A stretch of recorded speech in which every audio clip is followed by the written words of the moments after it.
કરીને ફરી એક વખત આ પરિસ્થિતિ ન સર્જાય? તોરલબેન, સૌપ્રથમ તો ખૂબ જ સ્પષ્ટ વાત કરવા માંગુ છું કે દીપકભાઈ મારા મોટા ભાઈ હંમેશા તોલી મોલીને બોલતા હોય છે. મેં એમની જોડે ઘણી ડિબેટ કરેલી છે, પણ મારા મિત્ર દીપકભાઈ મને સમજાવી દે એક વડોદરાના નાગરિકને કે વડોદરાની 25 લાખની જનતાને કે જ્યારે જે વિસ્તારમાં 4 થી લઈને 10 ફૂટના પાણી ભરાયા હોય, નંબર 1.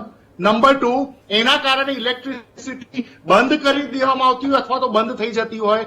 અને નંબર 3, ઇલેક્ટ્રિસિટી બંધ થવાના કારણે એ આસપાસના રેડિયસના તમામ વિસ્તારમાં જે કોઈ પણ મોબાઈલ નેટવર્ક છે એના ટાવર બંધ થઈ જતા હોય, તમારું મોબાઈલ કમ્યુનિકેશન તૂટી જતું હોય, તો પછી તમે કયા હેલ્પલાઇન નંબર ઉપર કયા એવા સ્પેસ ટેકનોલોજી વાળા ફોનથી વાત કરી શકવાના છો?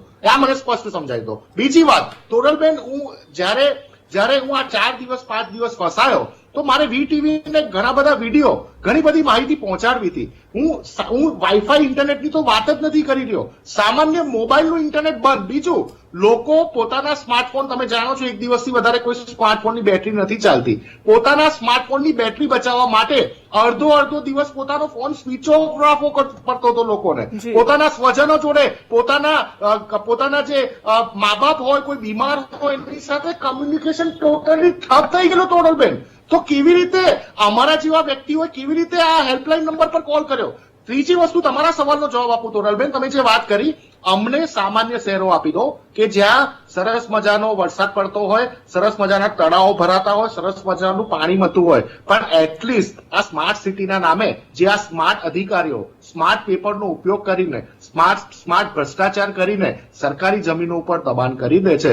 દીપકભાઈ, એટલું એક્સપેક્ટેશન ગુજરાતના નાગરિક તરીકે તમારી જોડે આજે રાખીએ કે તમે બીજું કંઈ ના કરી શકો તો હવે એટલી પ્રોમિસ કરીને વીટીવીના માધ્યમ દ્વારા જજો કે જે દબાણો તમારા માનીતા બિલ્ડરોએ જે સરકારી જમીનો ઉપર, કાસ ઉપર, જ્યાંથી નદીનું પાણી વહેવું જોઈએ, જ્યાંથી તળાવનું પાણી વહેવું જોઈએ, જે આ દબાણો કરીને કરોડપતિ બની ગયા ને, દીપકભાઈ, મહેરબાની કરીને ભૂપેન્દ્રભાઈને કહીને એ રાજકોટ હોય, અમદાવાદ હોય, સુરત હોય કે ગુજરાતનું કોઈ છેવાડાનું ગામડું હોય, તોડાવવાની શરૂઆત કરી દેજો. આટલી પ્રોમિસ અમને આપીને જાઓ. 5 વર્ષ પછી શું થશે, ગુજરાતમાં રેનફોલ થશે કે સ્નોફોલ થશે, અમને નથી ખબર, અમે પ્રિડિક્ટ નથી કરી શકતા, પણ એટલીસ્ટ આ દબાણો હટાવી દો અને સામાન્ય શહેરો અમને પાછા આપી દો, તો એટલીસ્ટ લોકો પોતાનું પરિવાર સાથે સુરક્ષિત રહી શકે.